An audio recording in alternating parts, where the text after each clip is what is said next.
Hi guys, so it's been a while. So my name is King Arthur Valiente.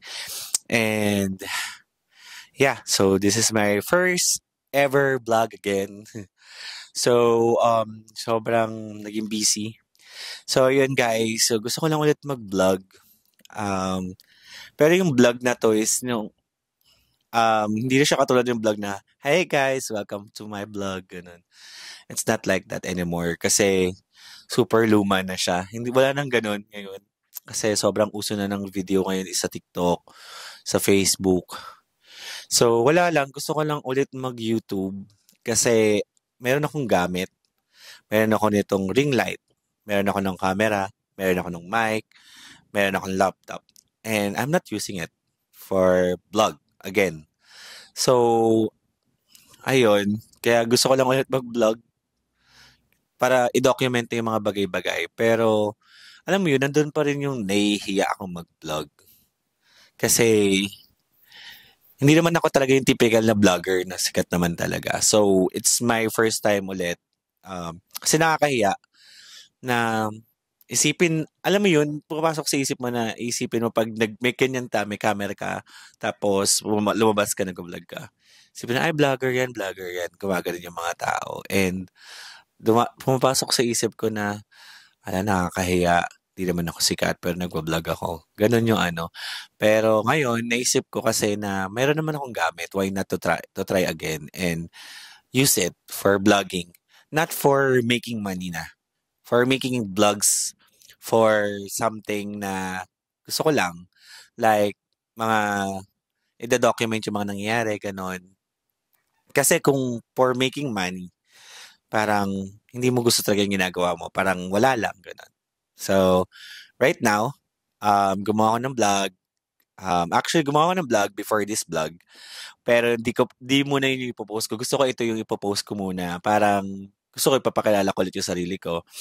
And then, kwentuhan. I mean, giving you some updates about me.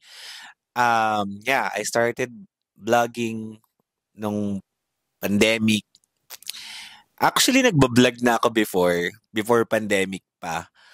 And it's really kind of weird na pag naiisip ko, pag pinapanood mo, very, ganito pala ako mag-vlog before. Nakakatuwa lang kasi umabot tayo sa gantong, parang 2017 pa yon. Basta college pa ata ako nun. 16, 17, I think, nag-vlog na ako. Yeah, 2017, 2016 na yata, nagbablog na ako. Usually yung mga vlog ko pa nga yung mga pag swimming gano'n. So, parang ano lang, tapos may pupuntahan. Tapos, nag-vlog lang ulit ako ng pandemic kasi nagkaroon ako ng jowang vlogger. And I know some of you guys na follower ko dito sa YouTube is followers niya talaga actually. I mean, followers ng grupo na yun. And I really appreciate na naka-follow pa rin kayo. Huwag niyo naman ako i-unsubscribe. Taring lang.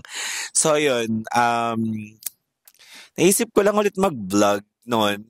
Tapos, ang dami kong content na nagawa, ganyan. Tapos, may content ako with him. And, it's a kind of very weird lang talaga na yun nga, nag-vlog na ako noon, ganyan-ganyan. Tapos, naghiwalay kami.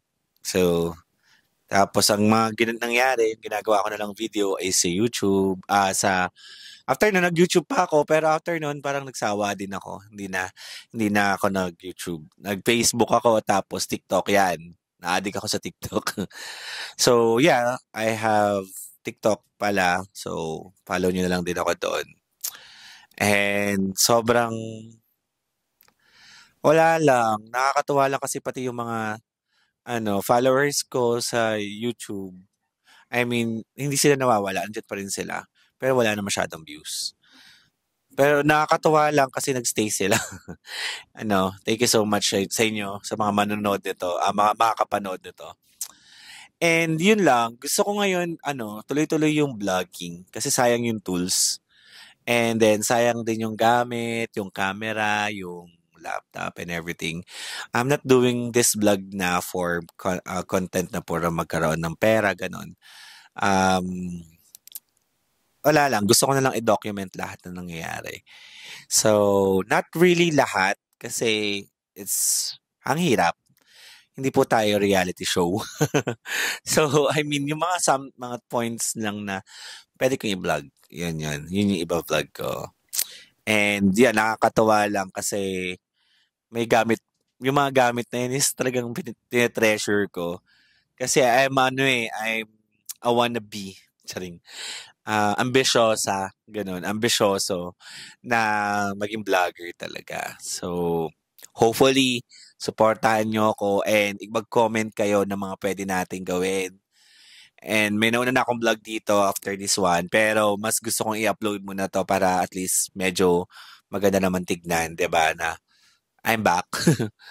And thank you so much pa rin sa mga nanonood, sa mga sumusuporta, sa mga kaibigan ko na nandiyan pa din na kahit even though na hindi naman ako sikat talaga na ay vlogger yan ganyan yung mga ganong bagay kasi parang ano so ay ngayon bumalik ako sa vlogging pero I'm working guys so before kasi yung nagbablog ako nung pandemic dandun ako sa previous work ko and nasa comfort zone ako ngayon bumalik na naman ako nag-work ulit ako so well, I'm happy with the company that I'm working right now.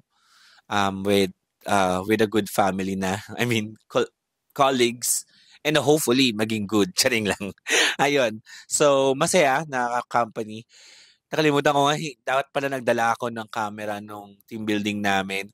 Ayun yung mga nakakalimutan ko na ngayon, yung like, bablog ko ba, or hindi, ibablog o hindi. Yun yung eksena. Dati kasi kapal ng mukha ko ngayon hindi. Ewan ko, tumatanda ka pala, ganun pala.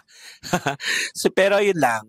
Ngayon, ibablog na natin lahat ng mga mangyayari with the Christmas party. I think magkaka-Christmas party even though anong mangyayari pa man. Pero I wanted to document all. And yun lang. Thank you so much guys for watching this video. And di ko na pahabain kasi hindi nyo naman talaga ako kilala and gusto ko magpakilala ulit. And may mga videos naman ako before. Watch it na lang kung may mga gusto pa kayong malaman. Basta nandun naman yun sa YouTube channel ko. And meron naman ako ang content ko sa TikTok ay puro pagkain. To, ewan ko ba sa algorithm ng TikTok kasi tumigil ako sa pagpo-food vlog. Ang dami kong viewers before. Tapos wala na naman.